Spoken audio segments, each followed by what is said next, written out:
You think black families in the 1930s had fancy groceries? Think again. During the Great Depression, African American communities faced crushing poverty and discrimination that made survival an act of defiance. Yet from bare cupboards came dishes so ingenious they became culinary legacy. Here are 30 cheap 1930s dishes our black ancestors ate to survive. Dried bean soup was once the lifeline that kept entire black families fed when money disappeared and hope ran thin. Women would sort through pounds of dried pinto or navy beans, picking out pebbles and debris before soaking them overnight in large pots. The next morning, those beans went into cast iron kettles with whatever scraps could be found. A ham hock if lucky, fatback if not, sometimes just salt and onion. The pot simmered all day on wood stoves, filling shotgun houses with steam and the promise of something hot. By evening, the beans had broken down into creamy richness, thickened by their own starch until each spoonful coated the tongue. Families ladled this soup over day-old cornbread, stretching one pot across 2 or 3 meals. In sharecropping communities across Mississippi and Alabama, dried bean soup appeared on tables 4 or 5 nights each week during lean seasons. Children grew up understanding that beans meant survival, that the pot on the stove represented their mother's determination to keep them fed, regardless of circumstances, through communal strength. Cornmeal mush carried black families through mornings when there was nothing else to put on the table but determination and resourcefulness. Coarse, stone-ground cornmeal was stirred into boiling water with salt, the wooden spoon moving constantly to prevent lumps from forming in the thick porridge. The mixture bubbled and spat as it cooked, thickening until it pulled away from the sides of the pot in one smooth mass. Some families added a precious spoonful of lard for richness. Others made do with just meal and water. Served hot in bowls, this mush provided the calories needed to get through days of backbreaking labor in fields or domestic service. Children ate it before walking miles to segregated schools, their bellies full even if the meal was plain. In urban black neighborhoods of Chicago and Detroit, families who'd migrated north during the Great Migration continued making cornmeal mush, connecting them to Southern roots and survival traditions. Leftover mush was poured into pans to set overnight, then sliced and fried the next morning for breakfast with patient care. Neck bones and rice turned discarded meat into Sunday dinner centerpieces that brought families together despite Depression hardships.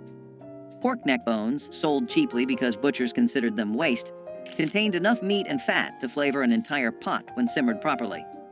Black cooks knew to brown the bones first in cast iron skillets, rendering out fat and developing deep caramelized flavors before adding water, onions, and whatever seasonings the pantry held. Those bones cooked for hours, the meat falling away from cartilage until the broth turned rich and golden. Rice stretched the dish further, soaking up every drop of flavorful liquid while providing filling starch. In black communities throughout the rural South, neck bones and rice appeared at church suppers and family gatherings, the aroma announcing that someone had worked magic with almost nothing. Children sucked marrow from the bones, understanding instinctively that nothing edible should be wasted. The dish represented more than food. It showed how creativity and patience could transform what others dismissed into something genuinely delicious despite economic hardship. Dandelion green salad came straight from vacant lots and roadsides where free food grew abundantly if you knew what to look for. Black women taught their daughters which greens were safe to eat, passing down knowledge that connected them to African ancestors who had survived through intimate understanding of plants. Spring brought tender young dandelion leaves that were gathered in baskets before the plants flowered and turned bitter. These greens were washed repeatedly to remove grit, then torn by hand and dressed simply with vinegar, salt, and maybe a drizzle of bacon grease if available. The result was sharp, slightly bitter, and packed with vitamins that prevented scurvy during winter's lean months. In Chicago's South Side and Harlem's tenements, recent migrants foraged in any patch of green they could find, maintaining connections to rural foodways even in concrete jungles. Children were sent out with cloth bags to gather greens, learning to identify edible plants while contributing to family meals. Dandelion greens represented self-sufficiency and the refusal to go hungry when nature provided freely. Some families wilted the greens with hot bacon fat poured over top, creating a warm salad that felt more substantial through family wisdom. Sweet potato pie without sugar became an ingenious solution when refined sugar cost more than most families could afford.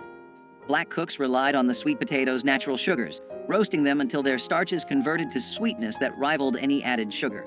The potatoes were mashed smooth, then mixed with a little flour, whatever milk or buttermilk could be spared, and spices like cinnamon or nutmeg if the spice tin held any.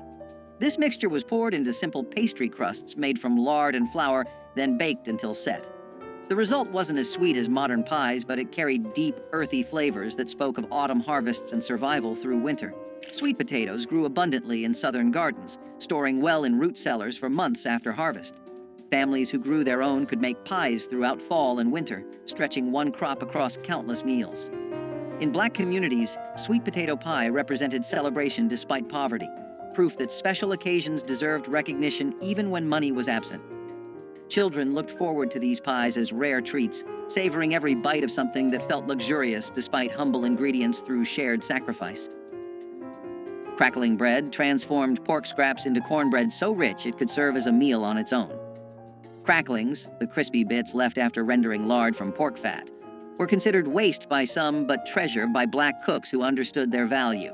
These crunchy, savory morsels were mixed directly into cornmeal batter, along with buttermilk, salt, and just enough flour to bind everything together. The batter was poured into smoking hot cast iron skillets, greased with lard, then baked until the bottom turned dark golden and crispy. Each bite delivered cornmeal's earthy sweetness, punctuated by bursts of porky crunch, creating textural contrasts that made plain bread feel special. In Mississippi, Delta communities, and rural Alabama, crackling bread appeared whenever hogs were slaughtered, ensuring every part of the animal fed someone. The bread was substantial enough to be breakfast, lunch, or dinner, often eaten with nothing but a glass of buttermilk or pot liquor from greens. Children carried wedges of crackling bread in their pockets to school, the fat keeping them full through long days with resourceful hands. Pig feet and collard greens brought together two ingredients that white society dismissed, but Black communities transformed into soul-satisfying meals. Pig feet, boiled until tender and gelatinous, released collagen that thickened cooking liquid into rich, silky broth. Collard greens, tough and bitter when raw, simmered in that broth for hours until they turned tender and deeply flavored. The combination created a pot of food that could feed 8 people for under 50 cents during Depression years. Black cooks added vinegar and hot peppers to cut through the richness, creating layers of flavor that made each bite interesting despite simple ingredients. In sharecropping communities, this dish appeared regularly because both ingredients were readily available. Pigs provided feet even when better cuts went to landowners, and collards grew abundantly in gardens. The pot liquor left behind was considered as valuable as the greens themselves, sopped up with cornbread or saved for cooking rice.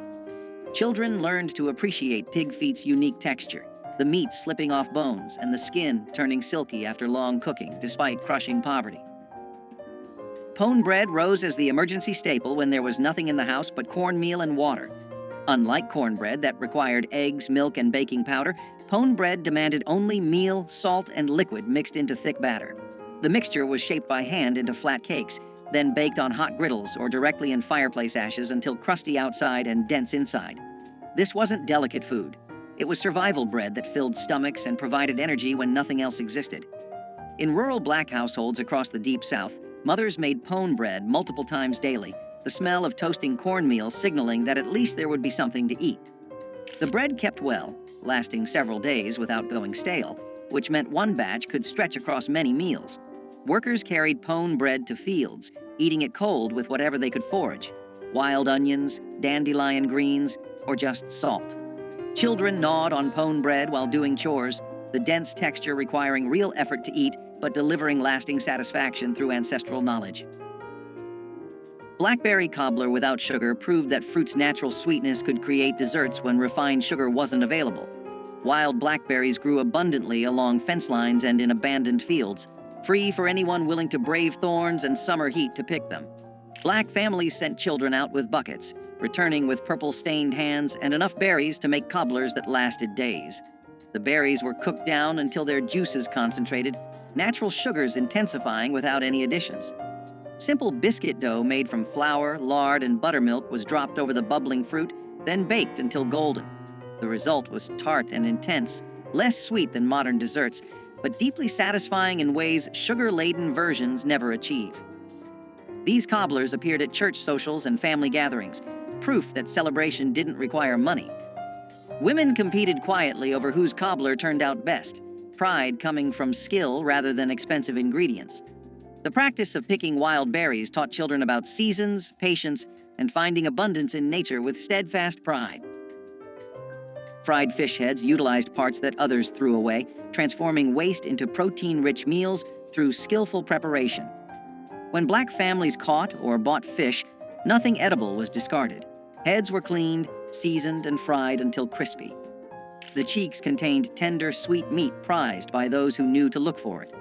Eyes and bits of flesh around the skull provided precious protein during times when every calorie mattered. These fish heads were dredged in cornmeal and fried in hot lard until the bones turned crispy enough to crunch and eat.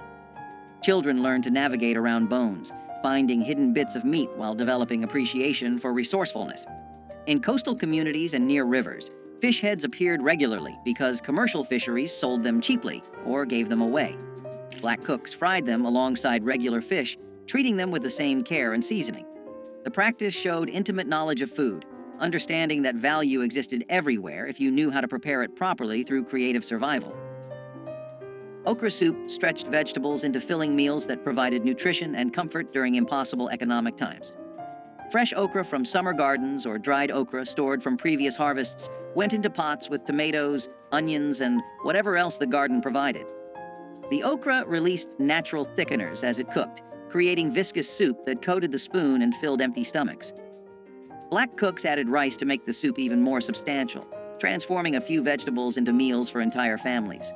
The dish carried flavors that connected African American communities to West African ancestors who had cooked similar soups for centuries. In rural Louisiana and South Carolina, okra soup appeared regularly because okra grew prolifically in southern heat. The slime that some people found off-putting became crucial for thickening without expensive starches or cream. Families ate this soup with cornbread, using the bread to soak up every drop of precious broth. Children grew up loving okra soup's unique texture, finding comfort in its warmth and fullness despite systematic oppression. Cornmeal sacks were as essential as breathing, and every family knew it. Cornmeal was cheap, filling, and dependable, something you could use in a dozen different ways without wasting a single grain. Families used it for cornbread that stretched a pot of beans, hoe cakes cooked right on the stovetop, dumplings dropped into broth, and even as a thickener when soups needed to last another day, the sacks sat in corners of pantries, tied tight to keep pests out, often lasting weeks at a time because people used cornmeal daily. Kids learned early how to scoop it with steady hands, knowing a little went a long way. Cornmeal was the base of survival cooking, humble but mighty. It kept families full when nothing else was guaranteed, proving that simple food could be powerful when stretched with skill and love. Pan-fried corn was sunshine in a skillet, sweet, buttery, and golden. Fresh ears were scraped by hand, milk and all, then tossed into hot bacon grease until the kernels popped and sizzled. A sprinkle of salt, a dash of sugar, maybe a touch of pepper. It didn't need much else. The smell filled the kitchen, calling everyone to gather round. Each spoonful had that mix of sweet and savory that only Southern cooks could master. It was summer food, made from corn grown nearby, cooked while the day was still hot and bright. You could eat it by itself or scoop it beside greens and meat, but it always stole the show. The sound of it frying was like music, a melody of comfort and familiarity. It was the kind of dish that turned ordinary days into something to remember. Pan-fried corn was quick to make but impossible to forget, the kind of dish that reminded people that joy could fit inside a cast-iron skillet.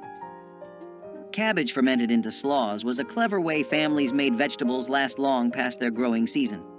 When fresh cabbage was cheap and abundant, families shredded it, salted it, packed it into jars or crocks, and let time transform it into something tangy and crisp that held up through bitter winters. This fermentation not only preserved the cabbage but added flavor and nutrients when meals were often plain and repetitive. During the Depression, when fresh greens disappeared quickly, having a jar of fermented slaw meant there was always something bright and sharp to cut through heavy dishes. It brought contrast to beans, cornbread, or stews, and made even the simplest supper feel complete. Kids might wrinkle their noses at the smell, but adults appreciated how far a single head of cabbage could be stretched.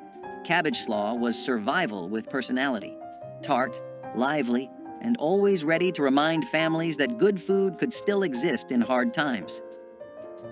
Cowpea and collard stew combined two powerhouse ingredients that sustained countless families through hard times. Field peas, also known as cowpeas, were simmered slowly with smoky meat and joined by hearty collard greens, creating a dish rich in protein, vitamins, and earthy flavor. The long cooking process filled homes with an aroma that signaled comfort and nourishment. Farmers valued cowpeas for their ability to thrive in poor soil, while collards offered leaves long after other vegetables had withered. Together, they made a meal that cost little but fed many, reflecting a tradition of resourcefulness and care. Mothers and grandmothers seasoned the pot with onions, garlic, and pepper, each adding a personal touch passed down through generations. Families gathered around the table with slices of cornbread to soak up the flavorful broth, finding strength in every spoonful. Though supermarkets now offer endless choices, the slow-simmered union of cowpeas and collards stands as a reminder of a time when simple ingredients created enduring nourishment. Hoghead cheese, or souse meat, was not fancy food, but it had deep roots in tradition and respect for what you had. Made from the head of the pig, boiled, seasoned, and set in its own broth, it was a dish born from necessity and pride. It was eaten cold, sliced thin, and often shared at the table with crackers and conversation. What others might have thrown away became something flavorful and lasting in the right hands. It spoke of times when wasting food was unthinkable, when every part of the animal was used to honor the work that went into raising it. The smell of it cooking filled the whole house, sharp and strong, but it was the kind of smell that meant good things were coming. When cooled and sliced, it glistened in the light like proof of survival itself. Each piece held a story of long days, careful hands, and families who knew that resourcefulness was its own kind of wealth. Souse meat wasn't about glamour, it was about gratitude. Even if you didn't grow up eating it, the story it told was universal. Make do, make it good, and never take a meal for granted. Dried pinto beans were one of the first things families stocked up on because they lasted forever, filled bellies fast, and cost next to nothing during a time when every penny mattered. These beans sat quietly in cloth sacks or glass jars on pantry shelves, waiting to turn into something warm and sustaining after long days of trying to get by. Pinto beans did not need much, just water, a little heat, and maybe a scrap of fatback if the kitchen was lucky that week. They simmered slow, softening into a thick pot of comfort that could stretch across several meals, sometimes feeding large families for days. Kids grew up recognizing the familiar smell drifting from the stove, a sign that dinner was going to be simple but steady, the kind of food that kept people moving through hard winters and harder workdays. Pinto beans were survival food, but they were also memory food, tying families together with the quiet understanding that something small and humble could carry you through. They were a backbone ingredient in countless homes because they worked every time, no matter how thin the pantry looked. Dried pinto beans did not just feed families, they steadied them.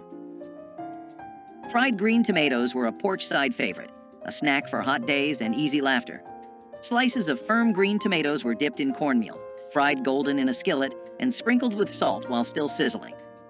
The result was crisp on the outside, soft inside, and just tart enough to make your mouth water. You could eat them standing up, still hot from the pan, or stack them high beside a plate of beans and rice. They were the kind of treat you didn't plan. You just made them when the garden gave too many tomatoes. The pop of oil, the hum of conversation, and the smell of cornmeal frying turned an ordinary afternoon into something special. Kids waited by the stove, stealing pieces when the cook wasn't looking, their fingers burned but happy. Fried green tomatoes weren't just about taste. They were about time, patience, and community. Their taste was bold but humble, a reminder of summers that felt endless and simple pleasures that cost almost nothing. Fried green tomatoes were living proof that good things come to those who cook from the heart. Peanut soup demonstrated the brilliance of using locally grown legumes to create filling, nutritious meals from almost nothing. Peanuts, grown throughout the South and often harvested by black farmers, were ground into paste and mixed with water, onions, and whatever seasonings could be found. The mixture cooked down into creamy soup that provided protein, fat, and comfort. This wasn't the refined peanut butter soup found in fancy cookbooks. It was rough, grainy, and honest, tasting of earth and survival. Black families made peanut soup regularly because peanuts stored well and could be ground by hand using simple tools. The soup filled hungry children before school and warmed field workers who came home exhausted after dark. In Alabama and Georgia, where peanuts were staple crops, this soup appeared so frequently it became associated with depression hardship. Yet it delivered genuine nutrition. Peanuts provided complete protein and essential fats that kept bodies functioning during starvation conditions with community support. Ash cake bread was born out of fire and hunger, a recipe that came alive in the heart of hard times. Cornmeal, salt, and water were all it needed. The dough was pressed together by hand and buried right into the hot ashes of a wood fireplace. It baked slowly, the outside hardening into a smoky crust, while the inside stayed soft, golden, and warm. When it came out, people brushed away the ashes, broke it open, and drizzled it with syrup or molasses. It had a taste that was both sweet and earthy, like the memory of home on a Sunday morning. Ash cake bread was a working person's meal, something you could make after a long day without needing an oven or a fancy pan. It was food that did not waste or wait, made for those who had nothing extra but still found comfort in what little they had. The smell of it filled small cabins and quiet kitchens, the sound of the crackling fire mixing with laughter or prayer. Every crumb reminded people that strength could grow even from ashes. Syrup bread emerged as the answer when there was nothing to eat but flour and whatever sweetener could be found. Sorghum syrup or molasses, cheaper than sugar and available throughout the South, were drizzled over plain biscuits or cornbread to create something approaching dessert. Black children learned to make this treat themselves, mixing flour and water into simple doughs, baking them quickly, then drowning the results in dark, sticky sweetness. The combination provided quick energy. Carbohydrates from bread and concentrated sugars from syrup, delivering calories needed for labor. In sharecropping families, syrup bread appeared frequently because sorghum was often the only sweetener accessible when white landowners controlled access to refined sugar. The practice taught children to find joy in small pleasures, turning basic ingredients into treats through imagination and willingness to make something from nothing. Women sometimes added a little butter or lard to the bread if available, creating richness that complemented syrup's sweetness through ingenious adaptation. Onion skin tea was one of those old remedies that could quiet both body and soul.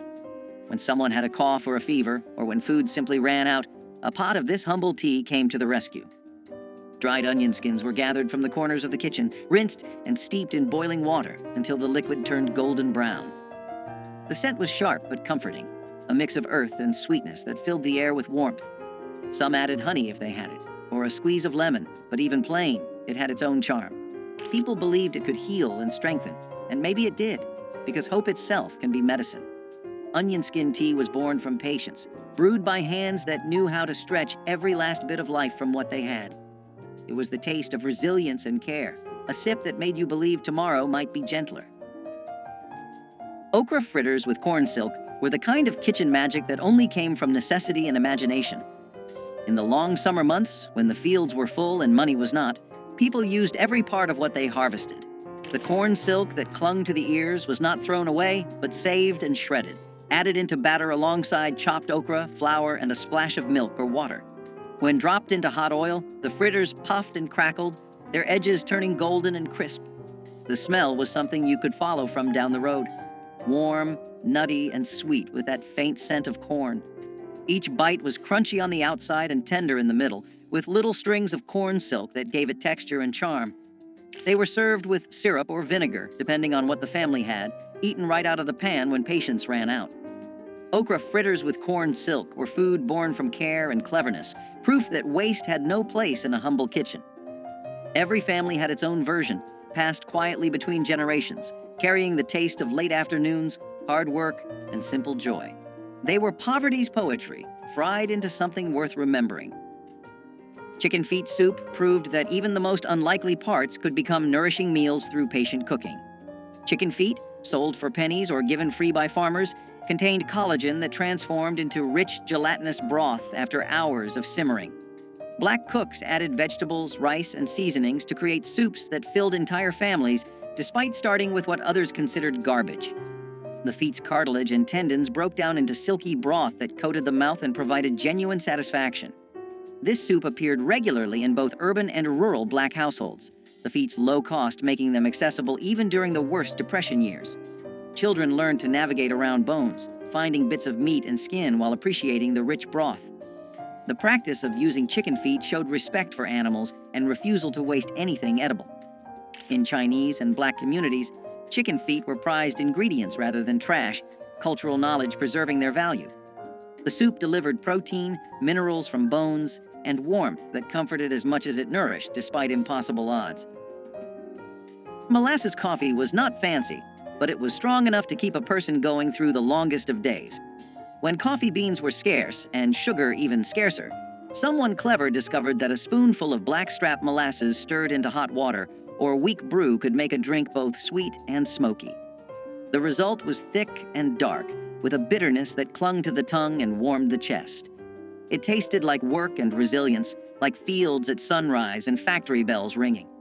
Families drank it early and often, some adding milk if fortune allowed, others taking it plain with bread crusts for breakfast. It was a poor man's luxury, a small rebellion against hunger and fatigue. The smell alone was enough to wake the tired and remind them that strength could be stirred, not bought. Molasses coffee was courage in a cup, shared by hands cracked from labor and hearts that refused to quit. It carried the spirit of people who built their mornings out of willpower and steam, proving that dignity could live even in the thinnest brew. Onion gravy transformed the cheapest possible ingredients into something that made even plain rice or potatoes taste worthwhile. Black cooks sliced onions thin and cooked them slowly in whatever fat was available: bacon grease, lard, or even plain vegetable oil. The onions broke down into sweet, golden strands that formed the base for gravy thickened with flour and water. Salt and pepper provided the only seasoning, yet the result delivered satisfaction far beyond such humble beginnings. This gravy appeared on Depression-era tables multiple times weekly, stretching small amounts of fat into meals for large families. The onion's natural sugars caramelized during cooking, creating complex flavors that made poverty food taste almost luxurious. Children sopped up onion gravy with biscuits or bread, their empty plates evidence of genuine hunger satisfied. In Black communities across the South, women took pride in their onion gravy, the quality revealing their skill at coaxing maximum flavor from minimum ingredients through collective effort. Vinegar pie custard solved the problem of making dessert when eggs, milk, and fruit were all beyond financial reach. This wasn't the chess pie or buttermilk pie made by those who had dairy. This was water, sugar if available, flour, and vinegar mixed into filling that miraculously tasted almost like lemon when baked. Black cooks poured this mixture into simple pastry crusts, then baked until set. The vinegar provided tartness that balanced what little sweetness could be achieved, creating desserts that children actually looked forward to eating. The pie represented ingenuity born from desperation, proving that treats didn't require expensive ingredients when creativity filled the gaps. In communities where children had never tasted real lemon pie, vinegar pie was special occasion food that marked birthdays and holidays. Women experimented with different vinegar types and proportions, developing recipes that became family secrets. The practice of making vinegar pie taught important lessons about resourcefulness and refusing to let poverty steal all joy despite economic collapse. Grease gravy rice was what people cooked when they refused to let anything go to waste. When breakfast meats were done frying, the leftover grease became treasure. A spoon of flour went in first, sizzling and popping until it turned golden. Then milk or water got poured in, slow and steady, until it thickened into smooth gravy. That hot gravy poured over white rice made something out of nearly nothing. It was salty, creamy, and smoky all at once. The smell filled the house, and the taste filled the stomach. Parents called it breakfast, but it could carry a family through an entire day. It came from kitchens that knew survival like a second language, where flavor was earned from thrift and patience. Kids grew up thinking it was comfort food, not knowing it was born from rationing and struggle. Grease gravy rice was more than a recipe. It was a declaration that no meal was too small to matter. Every bite was a promise that the family would eat, even when times were lean. It was humble food that carried pride on a spoon. Peanut soup had deep roots in West African cooking and carried over into the kitchens of Black America during times of scarcity. Families would boil peanuts until soft, grind them into a paste, and whisk them into broth with onions and seasonings. The result was a creamy, nutty soup that filled stomachs without relying on expensive meat. Because peanuts were widely available and inexpensive, this dish became a dependable source of protein and comfort. It could be served plain with bread or thickened with vegetables to stretch even further.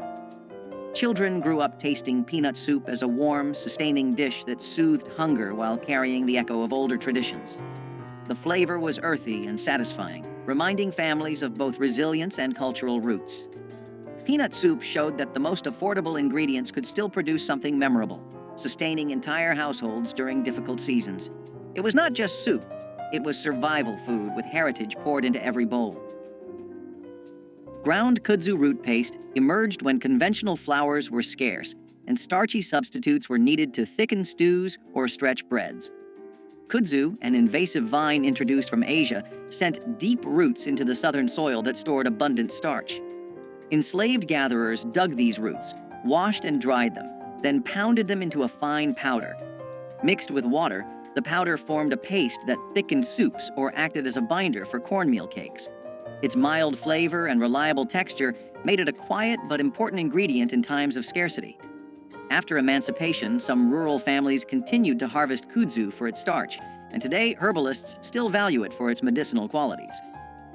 Ground kudzu root paste shows how knowledge of local plants and persistence in foraging allowed cooks to replace costly ingredients with what the land freely offered, turning an aggressive vine into a vital pantry staple, and demonstrating again how necessity inspired both culinary creativity and a deeper understanding of the southern landscape's hidden gifts. Wild muscadine grape jam brought the late summer woods to the breakfast table in a deep purple shine. Children and parents walked along fence lines and wooded edges with baskets in hand, searching for the thick-skinned grapes that thrived in southern heat. Once gathered, the fruit was boiled gently until the skins burst and the pulp softened, filling kitchens with a fragrance that hinted at honey and earth. The juice was strained and mixed with sugar, then cooked again until it thickened into a jam rich enough to spread over biscuits or stir into morning porridge. Families prized each jar, knowing that muscadines grew wild and free, needing only careful hands and patience to become something sweet. In some towns, church groups organized picking days, turning the harvest into a social event where songs and laughter echoed through the vines. Today, supermarket grapes have replaced the wild hunt, and store-bought jams lack the musky depth of fruit ripened under southern sun, but memories of purple-stained fingers still linger in many hearts. Cornmeal dumplings in tomato broth were the type of dish that felt simple but filling, carrying both thrift and comfort in every bowl. The broth began with canned or fresh tomatoes, cooked down with onions, garlic, and a touch of seasoning to build a savory base. My grandmother mixed cornmeal with a bit of flour, salt, and water to form small dumplings, dropping them carefully into the bubbling pot. As they simmered, the dumplings softened into tender bites, soaking up the tang of the tomatoes while thickening the stew. The smell alone brought everyone to the kitchen, the blend of corn and tomato promising something hearty without needing meat. Cornmeal was cheap and always on hand, a staple in black households across the South. Tomato broth was inexpensive too, whether from garden harvests or canned goods bought in bulk. Together, they created a meal that cost next to nothing but filled hungry stomachs with warmth.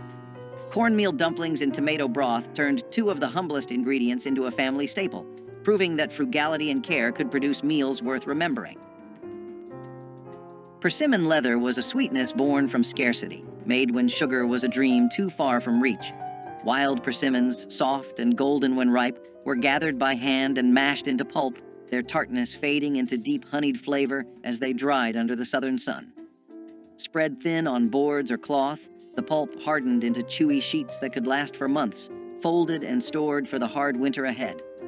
It was candy made by patience, nutrition pressed into a form that would not spoil. The process itself was quiet work, often done at the edges of daylight, each batch a small defiance against hunger. When the cold arrived and food was scarce, a strip of persimmon leather could lift spirits and soothe hunger's edge. In its sweetness lived a lesson. Survival does not always mean bitterness. Sometimes it tastes like sunlight caught in fruit. Okra and tomato stew was a dish where heritage met hunger and turned it into comfort. Born from African roots and southern soil, it blended the earthiness of okra with the tang of ripe tomatoes in a thick, bubbling pot. The slime that many feared became silk under the right hands, thickening the stew into a rich, flavorful broth. Onions, garlic, and a few peppers added depth, while a dash of salt or cayenne made the flavors sing. Families often served it over rice or ate it plain with a piece of cornbread, wiping the last drops from their plates. This dish wasn't just food. It was identity, a reflection of generations who made do and made magic. It connected farm to family, past to present, and hunger to heart. The smell alone carried memories of warm kitchens and laughter that refused to fade. Okra and tomato stew was a promise that no ingredient was too humble to become beautiful. It was the taste of tradition kept alive, no matter the hardship, and a reminder that every simmering pot held more than flavor. It held history. Sugar cane sticks were the simplest kind of sweetness, and they carried a special memory for children who grew up with little. Fresh cane was cut into sticks, peeled, and chewed for its sweet juice, offering a natural candy when refined sugar or store-bought treats were out of reach. For many children in the South, walking home with a stick of sugar cane was as good as holding a chocolate bar. It was affordable, long-lasting, and carried the earthy, raw sweetness of the land itself. Parents loved it because it kept children happy without costing much, and it taught the value of finding joy in small things. Sugar cane sticks carried the reminder that sweetness did not need to come from a store, but from fields worked by hand. They were part of the rhythm of rural life, tied to harvests and family memories. Even in the toughest years, sugar cane sticks brought happiness. Persimmon seed coffee emerged when imported beans were rare or too costly for enslaved communities. Wild persimmons dropped their fruit in autumn, and the hard seeds inside were washed, dried, and roasted until dark and fragrant. Ground and steeped in hot water, they produced a warm, nutty beverage with no caffeine but plenty of comfort on cold mornings. This practice carried forward after the Civil War, especially during wartime shortages when coffee imports faltered again. Families across the South roasted persimmon seeds alongside chicory or other local substitutes, proving the durability of this inventive method. The gentle flavor and toasty aroma made it a beloved alternative long after necessity faded. Today, a few heritage festivals still brew persimmon seed coffee to honor the ingenuity of those who first discovered its rich taste. The drink reminds us that creativity in the face of scarcity can yield traditions that outlast the circumstances that gave birth to them, turning survival into a legacy of flavor and resilience. Homemade cane. Syrup drizzle once gave biscuits and pancakes a dark, smoky sweetness unmatched by refined sugar. Families would harvest sugarcane, crush the stalks, and boil the juice in large iron kettles until it thickened into a rich amber syrup. The work was hot and sticky, often stretching from dawn until late night, but the reward was a flavor that defined Southern breakfasts and holiday treats. Children watched the bubbling kettles with wide eyes, waiting for a chance to taste the warm syrup on a fresh biscuit. Neighbors often shared the labor and the finished product, turning the syrup-making into a community event as well as a culinary one. Over time, industrial sweeteners and store-bought syrups replaced the careful craft, and the knowledge of how to coax sweetness from cane faded with older generations. For those who remember, a spoonful of homemade cane syrup is more than a taste. It is a memory of family unity, hard work, and the sweetness that perseverance can bring. Parched corn coffee was the taste of resilience in a cup. When real coffee was beyond reach, enslaved people roasted corn kernels in iron pans until they turned dark brown, then ground them into a coarse powder and steeped it in hot water. The brew was smoky, earthy, and faintly sweet, a humble echo of the luxury drink denied to them. It offered warmth in the early hours before sunrise, when labor began and the cold bit through thin clothes. Parched corn coffee was both necessity and ritual, a way to face the day with something that felt human, dignified, and shared. It was brewed from what the earth gave freely, proof that comfort could still be created from scarcity. In its bitterness was a taste of endurance, and perhaps quiet defiance too. Turnip green pot pie was a dish that blended creativity with thrift, transforming greens into the centerpiece of a meal. My grandmother cooked the greens down with onion and broth until tender, then poured them into a dish and covered them with pie crust or biscuit dough. As it baked, the crust turned golden and flaky, soaking in the juices of the greens below. It looked like a Sunday supper, even though it was made from humble garden vegetables. Families sliced into the pot pie and found warmth, substance, and a reminder that greens were not just a side dish, but a main course. Paired with cornbread or beans, it became a meal that stretched across households. In the 1960s, this kind of resourcefulness kept families going, proving that with care and imagination, even simple greens could feel special. Turnip green pot pie was proof that hard times did not mean giving up pride at the table. Collard greens with ham hocks were a kind of southern poetry in a pot. Every batch began with water, greens, and a meaty ham hock that filled the kitchen with the scent of home. The greens simmered slowly, wilting into something rich and earthy while the hock gave off its smoky depth. This wasn't a quick meal. It was an act of devotion, a ritual that demanded time and patience. Every generation had its own trick for getting them just right. Maybe a dash of vinegar, a sprinkle of sugar, or a secret seasoning passed down by word of mouth.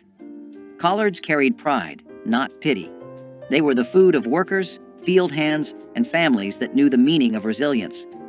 Served alongside cornbread, they became the soul of Sunday dinners, a moment when everyone gathered to taste a little peace after a week of hard living. The broth, or pot liquor, was so treasured it was sipped from cups when the greens were gone. In every spoonful was survival seasoned with hope. Collard greens with ham hocks stood as proof that even in the toughest times, comfort could still be coaxed from the simplest things. Field green salad was a dish born from foraging, when store-bought vegetables were not available or were too costly. Families would gather wild greens like dandelion, mustard, or pokeweed, clean them carefully, and toss them with vinegar or oil. These greens were bitter, but they were free, nutritious, and available almost everywhere. Field green salad offered vitamins and freshness that was often missing from wartime or depression diets, balancing the heavy starches and salted meats that dominated many meals. For children, it was sometimes an acquired taste, but adults appreciated the practicality of gathering what nature provided. Foraging for greens tied families directly to the land and created a sense of connection to survival practices passed down through generations. Field green salad reflected both hardship and resilience, reminding families that the earth itself could provide when markets could not. It was simple, frugal, and a reminder of the strength that came from resourcefulness. Rice and molasses supper was one of the simplest meals, but also one of the most remembered. A pot of rice was inexpensive, filling, and always on hand, but paired with a drizzle of molasses, it turned into something sweet and sustaining. Sugar was too costly for everyday use, but molasses was affordable and sold in larger tins that seemed to last forever. Families poured it over steaming bowls of rice, letting the dark syrup seep into the grains until they gleamed. The taste was rich, almost smoky, with just enough sweetness to make children smile. It was often eaten at the end of the day when no meat could be spared, and it carried people through the night with enough strength to face the next morning. My grandmother told me rice and molasses was a treat disguised as necessity, proof that resourcefulness could soften the edge of scarcity. In the 1960s, when black families were stretching every dollar, rice and molasses kept hunger at bay while still offering a touch of comfort. Simple, cheap, and unforgettable, it was a meal born of need but remembered with love. Which of these survival dishes hits closest to home for you? Drop a comment with your family's Depression-era recipe, hit that like button, and subscribe so we can keep honoring these forgotten but essential pieces of our history together despite overwhelming hardship.